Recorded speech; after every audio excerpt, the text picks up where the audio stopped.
YouTube, Rumble, welcome back to the channel. One of the biggest mistakes you can make is not making a decision in a very timely manner, such as an apology. Now, if an apology is done in the right way and not dancing around the issue and pretending like it's everyone else's fault but their own, a non-apology, all while trying to guilt trip you into believing that you're the problem, not them. Sure, you're gonna take a little bit of a hit, but nothing like you're gonna take if you were to wait something out, stumble around, and continue to blame everyone but yourself. And by the time you do come up with some kind of okay apology, it's gonna be seen as desperation. It's gonna be seen as disingenuous.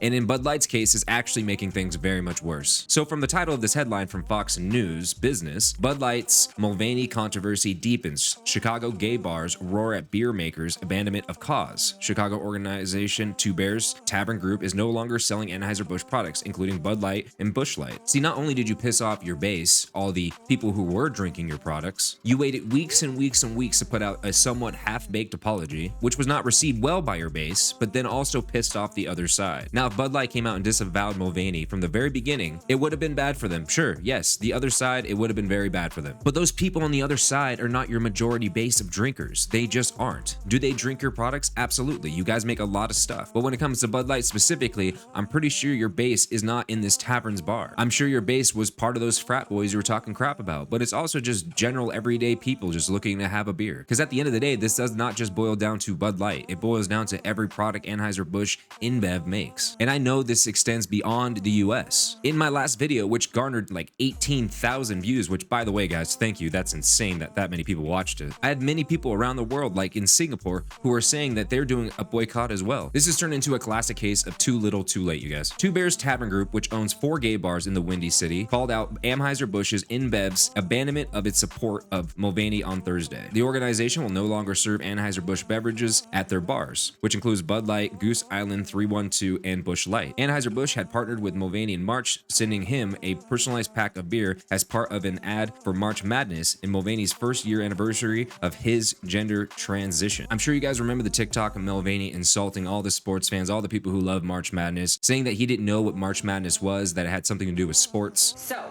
I kept hearing about this thing called March Madness, and I thought we were all just having a hectic month, but it turns out it has something to do with sports.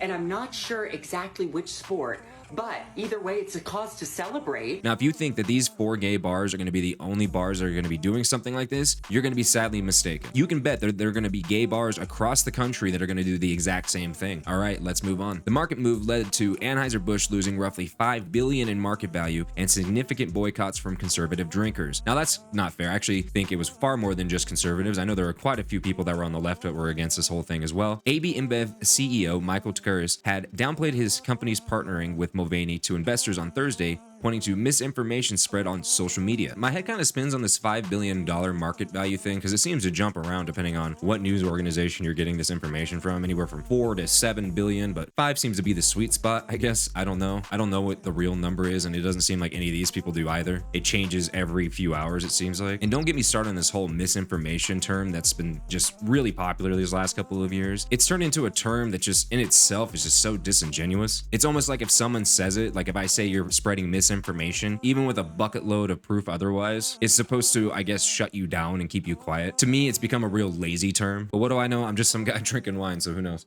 Two Bears Tavern Group called Whitmer's remarks reprehensible and dismissive, along with Anheuser-Busch's move to put 2 executives involved in the campaign on leave. Anheuser-Busch's decision to drop its support of Mulvaney in response to ignorant and hateful objections by some of its customers shows how little Anheuser-Busch cares about the LGBTQIA+ community, and in particular transgender people, who have been under unrelenting attack in this country, the statement read. The CEO, Brennan Whitworth's excuse that Anheuser-Busch never intended to be part of a discussion that divides people was tantamount to saying that rights and safety of transgender people and topics worthy of debate. See, if they just jumped out ahead of this really early on and disavowed Mulvaney, pretty much none of this would be that big of an issue. Would these bars still be mad? Probably, sure. But you would still have a giant portion of your main base. You could have disavowed the Mulvaney partnership, you could have gotten rid of the VP and among other people in the organization, and you could have outed the advertisement company that was behind the whole ad campaign. And if you would have done all of that right away, you would have lost some customers, absolutely. But you would have maintained such a a huge base, and you actually might have gained some people. A lot of people drinking other beers might have been like, okay, I'm gonna give Bud Light a drink because they stood up for these things. But instead you come out looking wishy-washy and desperate to get money out of these people. From what was said from the crappy initial apology, then later on getting rid of the BP among others, then finally disavowing any kind of partnership with Mulvaney, all while still saying it wasn't a campaign, which we all know would have been a campaign had it actually worked out and there wasn't backlash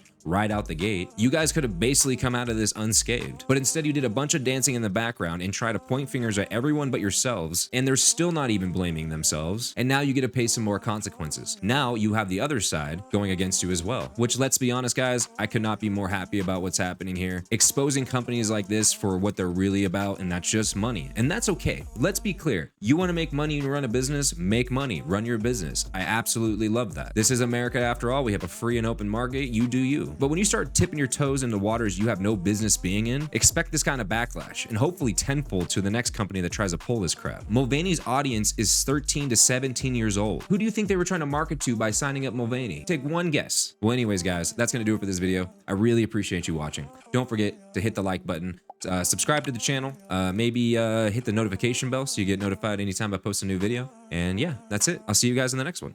Peace.